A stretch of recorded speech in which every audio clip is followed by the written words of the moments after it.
तत्कालीन एमाले र माओवादी केन्द्रबीच एकता भएको 1 वर्ष पुरा। पार्टी सञ्चालन प्रक्रियाप्रति नेतृत्वमाथि प्रश्न पूर्व अध्यक्षहरूलाई नै जिम्मेवारी दिने गरी भ्रातृ संगठनमा नेतृत्व तोकियो। प्रदेशको सार्वभौम सत्ता भौगोलिक अखण्डतामा आँच पुर्याउने गरी समाचार लेखे 1 करोडसम्म जरिवाना गर्ने गरी प्रदेश 2 को प्रदेश सभामा विधेयक दर्ता। भूलवश भएकाले संशोधन गर्ने मुख्यमन्त्री राउतको भनाई। वायु सेवा निगमका 2वटा वाइड बडी खरिद प्रकरणमा थप अनियमितता भेटियो। अधिकतम अवतरण र शून्य इन्धन क्षमता मिलेन। ब्रेक्जिट मस्यौदामाथि चौथो पटकको मतदान समेत असफल भए पदबाट राजीनामा दिने बेलायती प्रधानमन्त्री मेको प्रतिबद्धता। र सूर्य नेपाल प्रिमियर गल्फ च्याम्पियनसिपको उपाधि एमेच्योर गल्फर शुक्रबहादुर राईलाई 1 सिजन 2 उपाधिमाथि कब्जा। नमस्कार, कान्तिपुर डायरीका साथमा सुरज र म पार्वता। समाचार विस्तारमा। तत्कालीन एमाले र माओवादी केन्द्रबीच एकता भएको आज 1 वर्ष पुग्दैछ। यो अवधिमा पार्टी सञ्चालन प्रक्रियाप्रति नेतृत्वमाथि प्रश्न उब्जिएका छन्। केन्द्रदेखि स्थानीय तहसम्म नेता कार्यकर्ताले अझै पूर्ण रूपमा काम पाउन सकेका छैनन्, जसका कारण पार्टीको ठूलो शक्ति खेर गएको नेताहरू बताउँछन्। करिब 2/3 सिट जितेको चुनावी गठबन्धनलाई एकतामा रूपान्तरण गर्दा नेता कार्यकर्तामा जुन उत्साह थियो त्यो 1 वर्षमै क्षीण भएको छ। स्थायी समिति सदस्य सुरेन्द्र पाण्डेले भन्नुभयो, हामी 1 वर्ष अघि गर्नुपर्ने काम बल्ल गर्दैछौँ। यो वर्ष नेता कार्यकर्ता कामविहीन भए। धेरै काम गर्न सकिन्थ्यो, पार्टीको ठूलो शक्ति खेर गयो।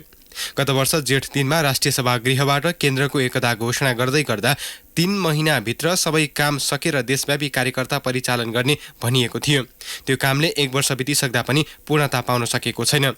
2 दलबीचको एकता प्रक्रियामा भूमिका खेल्ने नेकपाका स्थायी समिति सदस्य जनार्दन शर्माले भन्नुभयो, 2 एकता गर्नु पूर्व जुन छलफल र सहमति भएको थियो त्यसलाई कार्यान्वयन गर्न तदारुकता देखाइएन। पार्टी आन्दोलनका लागि 1 वर्ष ठूलो समय हो, तर यो अवधिमा अन्योलमै बित्यो। केन्द्रमा एकता घोषणा लगतै निर्वाचन आयोगमा पार्टी दर्ता गर्ने प्रयोजनका लागि दुवैतर्फको मिलाएर केन्द्रीय समिति गठन गरियो। 1 वर्ष बित्दा पनि केन्द्रीय समितिको एउटा पनि बैठक भएन।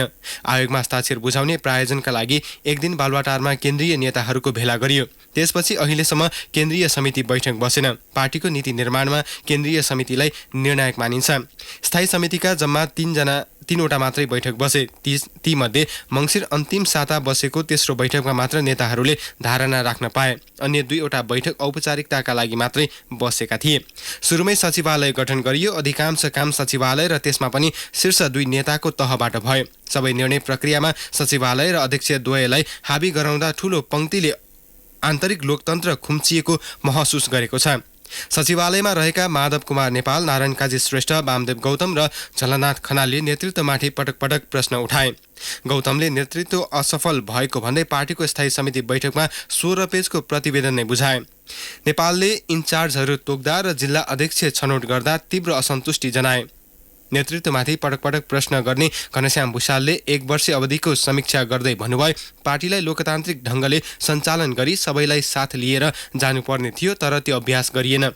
पार्टीलाई लथालिङ्ग पाराले चलाइयो। एक हिसाबले यो नेतृत्वको असक्षमता हो। सामूहिक भन्दा व्यक्ति केन्द्रित ढङ्गले अघि बढ्ने अभ्यास भएको उहाँको तर्क छ। नेताहरूबीच आन्तरिक भागभण्डा मिलाउने प्रयासले गर्दा जिल्ला तहको नेतृत्व छनौट 11 महिनासम्म हुन सकेन। गत महिना मात्र नेकपाले जिल्ला नेतृत्व टुङ्ग्यायो। प्रदेशका इन्चार्ज तोक्नै 6 महिना लाग्यो। भ्रातृ संगठन एकताको औपचारिक घोषणा बल्ल गरिँदैछ। पोलिट ब्युरोमा राख्ने व्यक्तिको अन्तिम टुङ्गो आजसम्म हुन सकेको छैन। केन्द्रीय सदस्यहरूका लागि कामको जिम्मेवारी बाँडिएको छैन। यसैबीच नेकपाले पार्टीका भ्रातृ संगठनको नेतृत्व टुङ्गाएको छ। सचिवालयको हिजोको बैठकले संयोजक र सहसंयोजकको नाम टुङ्गो लगाएको हो। पार्टी एकता 1 वर्ष पुगेको अवसरमा आज हुने कार्यक्रममा उनीहरूको नाम घोषणा गरिनेछ। पूर्व एमाले र पूर्व माओवादी केन्द्रबीच संयोजक र सहसंयोजकको भागभण्डा गरिएको हो। दुवै पक्षका तत्कालीन अध्यक्षहरूलाई संयोजक र सहसंयोजकको जिम्मेवारी दिने विधि तय गरिएको छ। नेकपाका नेताहरूका अनुसार सबैभन्दा ठूला संगठन विद्यार्थी र युवामा कसको नेतृत्व हुने भन्नेमा दुवै पक्षबीच लामो समयसम्म रसाकसी चलेको थियो। हिजोको बैठकले विद्यार्थी संगठन, तत्कालीन एमाले र युवा संगठन, माओवादी पक्षले लिने सहमति भएसँगै सबै संगठनहरूको नेतृत्वमा सहमति हुने वातावरण बनेको नेकपाका एक नेताले बताए। हिजो भएको सहमति आज बिहानसम्म नउल्टिए। विद्यार्थी संगठन अनेरासु बेउको संयोजकमा ऐन महर र सहसंयोजकमा रञ्जित तामाङ हुनेछन्। तामाङ माओवादी पक्षका अध्यक्ष थिए। महर एमाले निकट विद्यार्थीको महासचिव थिए। महासचिवलाई संयोजक बनाइएको भन्दै तामाङले असन्तुष्टि प्रकट गरेका छन्। युवा संगठनमा माओवादी पक्षले लिएसँगै तत्कालीन वैशालका अध्यक्ष रामप्रसाद सापकोटा संयोजक भएका छन्। सहसंयोजकमा रमेश पौडेल छन्। महिला संगठनको संयोजक अमृता थापा र सहसंयोजक सीता पौडेल चयन भएका छन्। मजदुर संगठनको संयोजकमा विनोद श्रेष्ठ र सहसंयोजकमा जगत सिमखडा, बुद्धिजीवी संगठनमा दिनेश चन्द्र देवकोटा संयोजक र कृष्ण केसी सहसंयोजक तोकिएका छन्। किसान महासंघका वामदेव गौतम संयोजक र चित्रबहादुर श्रेष्ठ सहसंयोजक बनेका छन्। प्रदेश 2 सरकारले प्रदेश सभामा हिजो दर्ता गराएको सञ्चार ऐन विधेयकमा पनि प्रदेशको सार्वभौम सत्ता, भौगोलिक अखण्डता वा राष्ट्रियतामा आँच पुर्याउने खालको समाचार सम्प्रेषण गरेमा 1 करोडसम्मको जरिवाना गरिने प्रावधान राखिएको छ। विधेयकमा भनिएको छ कसैले दफा 55 क बमोजिम कसुर गरेमा कसुरको मात्रा हेरी 5 लाखदेखि 1 करोडसम्म जरिवाना गर्न सक्नेछ। उल्लिखित दफामा प्रदेशको सार्वभौम सत्ता, भौगोलिक अखण्डता वा राष्ट्रियतामा आँच आउने विषय लगायतका विषय उल्लेख गरिएको छ। आन्तरिक मामिला तथा कानून मन्त्री ज्ञानेन्द्र कुमार यादवले मङ्गलबार प्रदेश सभामा टेबल गरेको प्रदेश सञ्चार सम्बन्धमा व्यवस्था गर्न बनेको विधेयकमा कसुरको मात्रा हेरी 50 देखि 1 करोड रुपैयाँसम्म जरिवाना गरिने प्रावधान राखिएको छ। तर प्रदेश 2 का मुख्यमन्त्री मोहम्मद लालबाबु राउतले भूलवश विधेयकमा 1 करोड रुपैयाँ प्रावधान लेखिएको बताउँदै संशोधन मार्फत विधेयक सच्याउने दावी गर्नुभयो। प्रेस स्वतन्त्रता विरोधी प्रावधान सहित ल्याइएको मिडिया काउन्सिल विधेयकको विरोधमा नेपाल पत्रकार महासंघ लगायतका सरकारवाला निकायले आज संसद भवन अगाडि प्रदर्शनको तयारी गरेका छन्। महासंघले प्रदेश प्रेस स्वतन्त्रता विरोधी विधेयक फिर्ताको लागि दबाब दिन आज 12 बजे संसद भवन नयाँ बानेश्वर अगाडि उपस्थित हुन पत्रकार लगायतका सरकारवाला सबैमा आह्वान गरेको छ। पत्रकारलाई आफ्नो सञ्चार सामान सहित उपस्थित हुन भनेको छ। महासंघले प्रतिनिधि सभाका सभामुख र राष्ट्रिय सभाका अध्यक्ष, संसदीय समितिका सभापति लगायतलाई भेटेर विधेयक फिर्ता लिन यसअघि नै आग्रह गरिसकेको छ।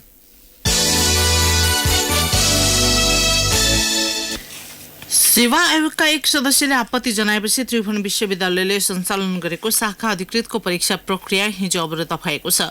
सेवा आयोगका पदेन सदस्य समेत रहेका लोकसेवा आयोग सदस्य ब्रह्मदेव रायले परीक्षा प्रक्रिया स्वच्छ र मर्यादित नभएको पनि आपत्ति जनाउँदै परीक्षा प्रक्रियामा सामेल हुन नसक्ने जनाउनु भएको थियो।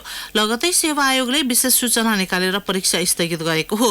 त्रिभुवन विश्वविद्यालयले गत वैशाख 14 गते उपप्रशासकदेखि सवारी चालक तहसम्मका विभिन्न पदमा लिएको लिखित परीक्षाको नतिजा प्रकाशन गरेको थियो। त्यसक्रममा सेवा आयोगका पदाधिकारीदेखि प्रशासकीय प्रमुखका नातेदार उत्तीर्ण भएका थिए। त्रिविसँग सम्बद्ध पदाधिकारी र पहुँचवालाका नातागोतालाई समेत पास गराइएको खुलासा भएको थियो। नातेदार सहभागी परीक्षामा पदाधिकारीहरू सामेल भएपछि उनीहरूमाथि बदनियत राखेको आरोप लागेको छ।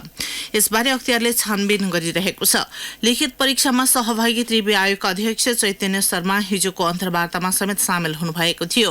अन्तर्वार्ता सञ्चालनकै क्रममा पुगेका लोकसेवाका सदस्य रायले परीक्षा मर्यादित हुन नसकेको र अर्को संवैधानिक निकायले छानबिन गरिरहेको अवस्थामा परीक्षा प्रक्रिया अघि बढाइए आफू सहभागी नहुने चेतावनी दिनुभएको थियो। उहाँले औपचारिक सूचनामा भने कार्यव्यस्ततालाई कारण देखाउनु भएको थियो। त्यसपछि अध्यक्ष शर्माले आफू परीक्षामा सामेल नहुने बताउनुभयो। त्यसपछि परीक्षा स्थगित भएको हो। कान्तिपुरसँग समेत रायले व्यस्त भएकाले सहभागी हुन नसकेको बताउनुभयो। लोकसेवाका सदस्य त्रिवी आयोगको पदेन सदस्य रहने प्रावधान छ। त्रिवी आयोगले प्राविधिक कारण भन्दै शाखा अधिकृत पदको अन्तर्वार्ता अर्को सूचना प्रकाशित नगरेसम्मका लागि स्थगित गरिएको जनाएको छ।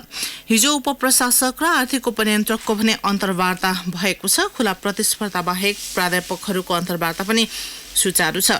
लिखित परीक्षामा अध्यक्ष शर्मा, प्रशासकीय प्रमुख परशुराम कोइराला, त्रिवी केन्द्रीय क्याम्पसका प्रिन्सिपल कृष्ण आचार्य लगायत पदाधिकारीका नातेदारको नाम निस्किएको छ। शर्मा र कोइराला दुवै लिखित परीक्षामा सहभागी थिए। नातेदार सहभागी हुने परीक्षामा सहभागी हुन नपाउने प्रावधान हुँदाहुँदै उनीहरू परीक्षा सञ्चालनमा प्रत्यक्ष सहभागी भएको आयोग स्रोतले जनाएको छ। कान्तिपुर डायरीमा अब ब्रेकको पालो। अब बाँकी प्रसङ्ग। नेपाल वायुसेवा निगमका 2वटा वाइड बडी विमान खरिद प्रकरणमा थप अनियमितता भेटिएको छ। महालेखा परीक्षकको कार्यालयले गरेको पछिल्लो लेखा परीक्षणमा प्रस्ताव अनुसार विमानको अधिकतम अवतरण र शून्य इन्धन क्षमता समेत नभएको भेटिएको हो।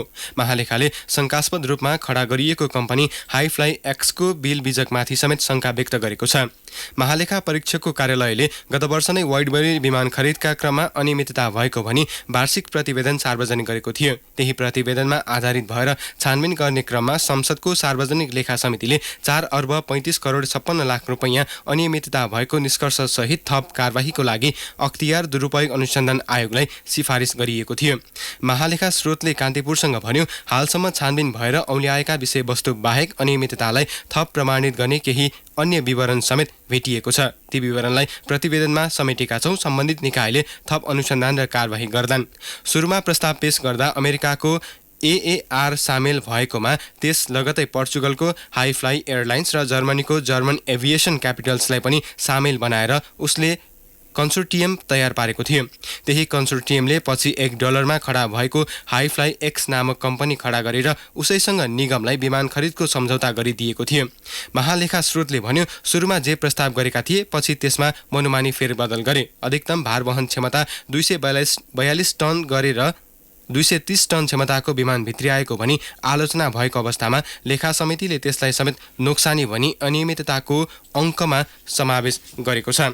यस्तै विमान खरिद गर्नु अघि निगमले तयार पारेको व्यावसायिक योजना अनुसार 2वटा विमानले दमाम, सिडनी, टोकियो, हङकङ लगायतका सेक्टरमा उडान सुरु गर्नुपर्ने थियो। निगमको तत्कालीन नेतृत्व सुगत रत्न कंसाकारले खरिदमा चासो दिएपछि व्यावसायिक योजना अनुसार काम नगर्दा आम्दानी हुन सकेको थिएन। गत वर्ष निगमको कार्यकारी अध्यक्षमा नियुक्त मदन खरेलमाथि समेत विमान प्राप्त भइसकेपछि पनि गन्तव्यको टुङ्गो लाग्न नसकेको आरोप लागेको छ। शिक्षक सेवा आयोगले 200 पूर्णाङ्कको परीक्षा सञ्चालन गर्ने भएको छ। स्थायी शिक्षक बन्न 100 पूर्णाङ्कको परीक्षा पास गरी पुग्ने प्रावधान रहेकामा शिक्षा विज्ञान तथा प्रविधि मन्त्रालयले आयोगको नियमावली संशोधन गरेर 200 पूर्णाङ्कको परीक्षा व्यवस्था गर्न लागेको हो। संशोधनको मस्यौदामा 100 पूर्णाङ्कको परीक्षा 2 चरणमा गर्ने उल्लेख छ। मन्त्री परिषदबाट सो नियमावली पास भएपछि कार्यान्वयनमा आउनेछ। नियमावली संशोधनमा स्थायी शिक्षकको कार्य सम्पादन मूल्याङ्कन गर्ने प्रावधान पनि परिवर्तन गर्न लागि छ। जिल्ला शिक्षा कार्यालय मार्फत जिल्ला शिक्षा अधिकारीहरूले स्थायी शिक्षकको बढुवा लगायत आन्तरिक मूल्याङ्कन गर्दै आएका छन्। समग्र ऊर्जा क्षेत्रको नियमन गर्न बृहत जिम्मेवारी सहित गठन गरिएको विद्युत नियमन आयोगले पदाधिकारी पाए पनि कार्यालय र बजेट पाएको छैन। आयोगलाई अहिले विद्युत विकास विभागमा अस्थायी कार्यालयको रूपमा 2वटा कोठा उपलब्ध गराइएको छ। नवनियुक्त अध्यक्ष दिल्ली बहादुर सिंहले कार्यालय र बजेट उपलब्ध नभए पनि आयोगले आफ्नो काम सुरु गरिसकेको जानकारी दिनुभयो। उहाँले भन्नुभयो, चालु आर्थिक वर्षको 2 महिनाको लागि बजेट माग गरेका छौँ। अहिले अस्थायी कार्यालयमा छौँ। पदाधिकारी छनौटको लागि लामो रस्सा कसेपछि वैशाख 23 गते बसेको मन्त्री परिषद बैठकले आयोग पदाधिकारी नियुक्त गरेको हो। मन्त्री परिषदले आयोग अध्यक्षमा सिंह सहित सदस्यमा रामप्रसाद धिताल, रामकृष्ण खतिवडा, रामेश्वर प्रसाद कलवार र भगीरथी गेवाली नियुक्त गरेको हो। पुस दोस्रो साता विराटनगर नर्सिङ होममा दूरबीनबाट पित्तथैलीको शल्यक्रिया गराएकी झापा शान्तिनगरकी राधा निरौलाको घाउ अझै विषेक भएको छैन। डाक्टर आरके साबले राधाको पेटमा 4वटा प्वाल पारेर दूरबीनबाट पित्तथैलीको ढुङ्गा निकालेका थिए। राधाले भने शल्यक्रिया गरेको 2.5 महिना नबित्दै 4वटा प्वालमा घाउ भयो। चिकित्सकलाई देखाउँदा इन्फेक्सन भयो भनेर फेरि शल्यक्रिया गरियो। त्यसपछि 1 महिनासम्म घाउमा ड्रेसिङ गराएको उनले बताइन्। उनले भनिन्, अहिले फेरि 4वटै प्वालमा गाँठा पलाएको छ। चिकित्सकले गाँठामै 20वटा इन्जेक्सन लगाए। 1 महिनाको खाने औषधि दिएका छन्। गाँठा हराएको छैन। छातीतिर अरू गाँठा पलाउन थालेको उनले बताइन्। 2 लाख रुपियाँ खर्च भइसक्दा रोग विषेक हुनुको साटो झन दुःख पाएको उनको गुनासो छ। विराटनगर महानगरपालिका 3 की 55 वर्षीय सीता बस्नेतको पनि राधाकै जस्तो समस्या छ। उनको पनि विराट नर्सिङ होममा असोजमा डाक्टर साबुले दूरबीनबाट पित्तथैलीको ढुङ्गा निकालेका थिए। सीताले भने ढुङ्गा निकालेको 5 महिनापछि घाउ साह्रै दुख्यो। उनी चिकित्सकलाई देखाउँदा भिडियो एक्सरे गर्न लगाए। त्यसले भित्र मासु पलाएको देखाएको छ। डाक्टरले घाउमा इन्फेक्सन भएको भन्दै दोस्रो अपरेसन गरे। विराटनगरकै दुर्गाबहादुर कार्कीको पनि असोजमा त्यही नर्सिङ होममा डाक्टर साबुले दूरबीनबाट पेटमा 3वटा प्वाल पारेर एपेन्डिसाइटिसको शल्यक्रिया गरेका थिए। उनको पनि पीडा राधा र सीताको जस्तै छ। सो नर्सिङ होममा असुजेता दूरबीनबाट पित्त थैली एपेन्डिसाइटिस र पाठेघरको शल्यक्रिया गराएका मध्ये 100 जना यस्तै पीडा भोगिरहेका छन्। उनीहरू घाउमा इन्फेक्सन भएपछि पुनः उपचारका लागि धाइरहेका छन्। पछिल्लो समय दूरबीनबाट गरिएका शल्यक्रियामा एटिपिकल माइक्रोब्याक्टेरिया इन्फेक्सन देखा परेको डाक्टर साबुले स्वीकार्नुभयो। उहाँले भन्नुभयो, पछिल्लो समय यस्तो इन्फेक्सनले निकैलाई सताएको छ। यो इन्फेक्सन बाहिर छालामा मात्र देखिएको छ।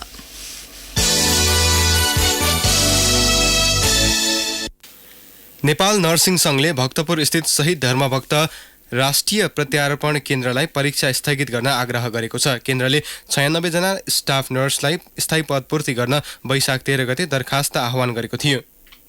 बिहिबार विज्ञप्ति निकाल्दै सङ्घले आमरण अनसनमा रहेका नर्सहरूको स्वास्थ्य स्थिति अत्यन्तै नाजुक भएकाले यस संवेदनशील परिस्थितिलाई ध्यानमा राख्दै अनसनरत नर्सहरूको जीवन रक्षाको लागि सो परीक्षालाई हाल स्थगित गर्न केन्द्रलाई आग्रह गरेको हो। विज्ञप्तिमा केन्द्रको नियमावलीमा स्वास्थ्य ऐन अनुसार अविलम्ब संशोधन गरी उठान गरिएका जायज मागहरू यथाशीघ्र कार्यान्वयन गर्न आग्रह गरिएको छ। 6 बुँदे माग राख्दै केन्द्रमा कार्यरत नर्सहरू डिक्की शेर्पा र पोखराकी नर्स जिता बराल आमरण अनसनमा बसिरहेका छन्। शेर्पा भक्तपुर स्थित प्रत्यारोपण केन्द्रमा र बराल लाजिमपाट स्थित सङ्घको कार्यालयमा अनसनमा बसिरहेका छन्। कर्मचारीलाई स्थायी गर्नुपर्ने काम र अनुभव हेरेर बढुवा गर्नुपर्ने, काम गर्दै आएका कर्मचारीलाई प्रोत्साहन गर्नुपर्ने, जोखिम भत्ता प्रदान गर्नुपर्ने, राष्ट्रिय तथा अन्तर्राष्ट्रिय स्तरमा हुने सम्मेलनमा कार्यरत कर्मचारीलाई अवसर दिनुपर्ने लगायतका माग आन्दोलनरत नर्सहरूले राख्दै आएका छन्। त्यसैगरी केन्द्रले लोकसेवा आयोगलाई स्थायी पदपूर्तिको विज्ञापन सम्बन्धमा आवश्यक कारबाहीको लागि पत्राचार गर्ने जनाएको छ। समाचार अब केही संक्षेपमा। आन्तरिक राजस्व कार्यालय वीरगञ्जको विवरणमा मोहनी इन्टरप्राइजेस बबिता कुमारी शाहको नाममा दर्ता छ। सो फर्मको नाममा 16 करोड रुपैयाँ कर बक्यौता छ।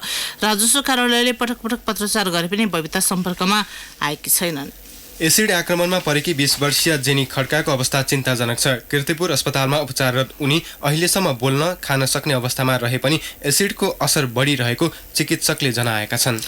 विदेशको लाइसेन्स नेपालीकरण गरे बापत इटहरी स्थित यातायात व्यवस्था कार्यालय कोशीका एक कर्मचारीले सेवाग्राहीबाट अतिरिक्त रकम लिएको खुलेको छ। लाइसेन्स नेपालीकरण गर्दा अनियमितता भएको भन्दै केही समय कडाइ गरिएको थियो, तर पछिल्लो समय लाइसेन्स नेपालीकरण गर्ने काम जारी छ। भारतको राजधानी नयाँ दिल्लीबाट मुम्बईका लागि हिँडेकी 22 वर्षीय नेपाली महिलामाथि सामूहिक बलात्कार भएको छ। दिल्लीको द्वारकामा आइतबार राति 4 जनाले बलात्कार गरेको प्रहरीले जनाएको छ। र डिभिजन वन कार्यालय मकवानपुरका प्रमुख प्रहलाद प्रसाद हितालसहित 20 जना विरुद्ध अख्तियार दुरुपयोग अनुसन्धान आयोगले विशेष अदालतमा मुद्दा दायर गरेको छ। कान्तिपुर डायरीमा पुनः ब्रेकको पालो। अब आर्थिक प्रसङ्ग। दैनिक भान्सामा प्रयोग हुने खाद्यान्न तथा तरकारीको मूल्य आकाशिएको छ। बजार भाव अनुगमन तथा नियमन गर्ने आपूर्ति विभागका अनुसार तरकारीको मूल्य हालसम्मकै उच्च बिन्दुमा पुगेको छ। विभागका महानिर्देशक योगेन्द्र गौचनले भन्नुभयो, तराई क्षेत्रमा भएको हावाहुरीले तरकारीमा केही असर पुगेको हो, तर भारतबाट पर्याप्त भित्रिएको छ। मूल्य हालसम्मको उच्च हुनु रहस्यमय छ। मूल्य विश्लेषण गरेका छौँ, जुनसुकै बेला छापा मारेर कारबाही हुन्छ। विभागका अनुसार सबैभन्दा बढी गोलभेडाको भाव बढेको छ। कालीमाटी फलफुल तथा तरकारी बजार विकास समितिको तथ्याङ्कले पनि 1 महिनाकै अवधिमा गोलभेडाको मूल्य दोब्बरले बढेको देखाउँछ। तथ्याङ्क अनुसार गत महिनामा गोलभेडा प्रति किलो 65 रुपैयाँमा कारोबार भएको थियो। जेठ महिनामा बढेर प्रति किलो 105 रुपैयाँमा कारोबार भएको छ। यो मूल्य कालीमाटी तरकारी बजारको मात्र हो। तरकारी बजार बाहिरका खुद्रा पसलमा पसलै पिच्छे प्रति किलो 130 रुपैयाँदेखि 140 रुपैयाँसम्मका बिक्री भएको छ। नियामक निकायहरू भने मौन रहेका छन्। तरकारी बजारमा मूल्य अस्वाभाविक रूपमा भएपछि कालीमाटी फलफुल तथा तरकारी बजार विकास समितिले पनि अनुगमन गर्न सक्छ, बजार व्यवस्थापन गर्न सक्छ, तर समिति भने मुलुकभरि नै मूल्य बढेको भन्दै पन्सिन खोज्छ। समितिका अनुसार कालीमाटी तरकारी बजारले उपत्यकाको 70% माग धानेको छ। हाल तरकारी बजारमा दैनिक 900 टन आयात भइरहेको समितिले जनाएको छ। तरकारीमा जस्तै गेडागुडी र चामलको मूल्य पनि बढेको छ। खाद्य किराना सङ्घका अध्यक्ष देवेन्द्र भक्त श्रेष्ठका अनुसार दाल चामलमा 2 देखि 5 रुपैयाँसम्म मूल्य बढेको छ। यस्तै समितिको तथ्याङ्क अनुसार फलफुलको मूल्यमा पनि प्रति किलो 40 रुपैयाँले वृद्धि भएको छ। Super strong life long Nepal गुणस्तर चिन्ह प्राप्त विशाल सिमेन्ट अल क्लाइमेट सिमेन्ट।